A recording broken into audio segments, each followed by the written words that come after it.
सरपंच संतोष देशमुख हत्या प्रकरणी सर्वांच्या निशाण्यावरील वाल्मिक कराड शरण येण्याची शक्यता, हालचालींना वेग.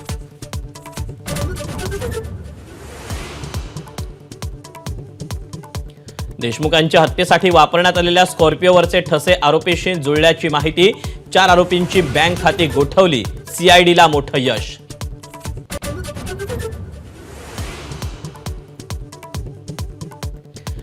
राष्ट्रवादी अजित पवार गटाची युवती प्रदेशाध्यक्ष संध्या सोनवणे 9 तासानंतर पोलीस ठाण्याबाहेर, सीआयडीकडून आतापर्यंत 100 जणांची प्राथमिक चौकशी.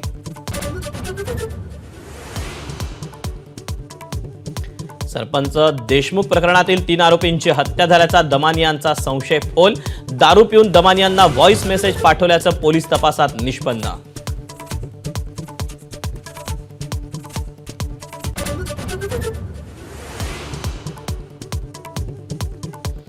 धस यांच्या वक्तव्याविरोधात प्राजक्ता माळी आक्रमक, मुख्यमंत्री फडणवीसांची घेतली भेट, तर भाजप नेते कलाकारांकडून प्राजक्ता माळीला पाठिंबा जाहीर.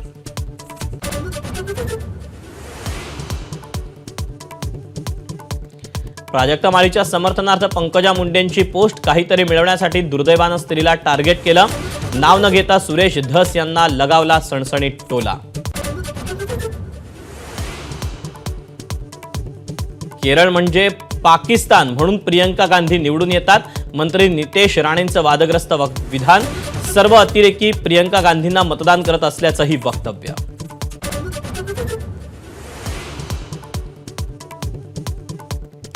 नवी मुंबई आंतरराष्ट्रीय विमानतळावर पहिल्या विमानाचं लँडिंग, तर 17 एप्रिलला विमानतळाचं उद्घाटन होणार असल्याची अधिकाऱ्यांची माहिती.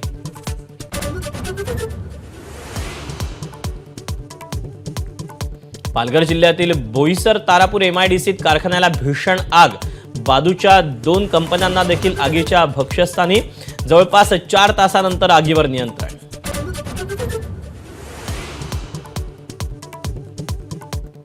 क्रीडा उपसंचालक आणि बँक अधिकाऱ्यांच्या सांगण्यावरूनच 21 कोटींचा घोटाळा केला, आरोपी हर्षकुमार क्षीरसागरचं पोलिसांना पत्र, तर हर्षकुमारच्या गर्लफ्रेंडला नवी मुंबईतून अटक.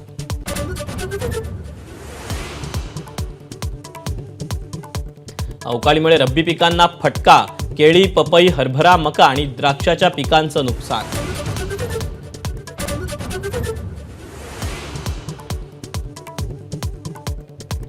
पक्षाची धडक बसल्यानंतर भीषण विमान अपघात, दक्षिण कोरियाच्या मुहानमध्ये लँडिंग करताना विमानाचा स्फोट, 179 प्रवाशांचा मृत्यू.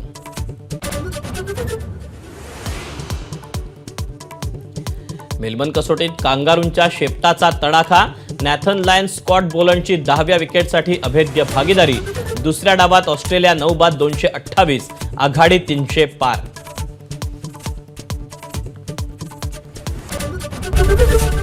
एबीपी माझा, उघडा डोळे बघा नीट.